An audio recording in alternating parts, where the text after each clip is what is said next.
When all good citizens are safe inside, beastly creatures roam the night. Boxtrolls! Boxtrolls are monsters! At least, that's what everyone's been told. Welcome to the magical world of the Boxtrolls, where one lucky boy lives happily with his unusual family. Can you talk about why you do stop motion? Anyone who's a film aficionado, which I'm assuming everyone in the room is, knows that stop motion has a long history in film. It's one of the first visual effects ever invented. It goes back over 100 years to when Georges Méliès was sending rockets to the moon.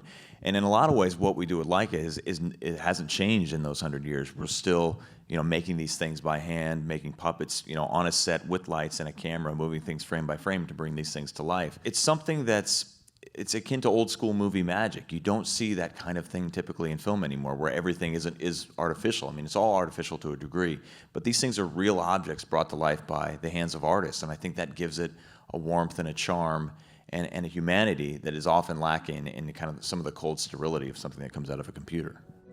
All right, you petty thieves. Bring me your loot.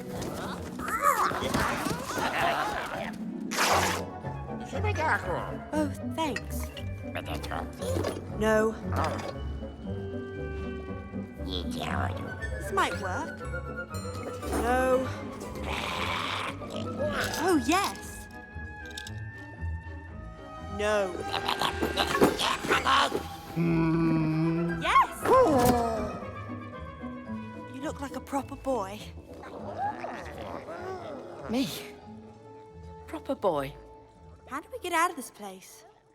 It's very much a performance. Me and Graham described it as having 18 months, the production schedule, of opening nights with no rehearsals.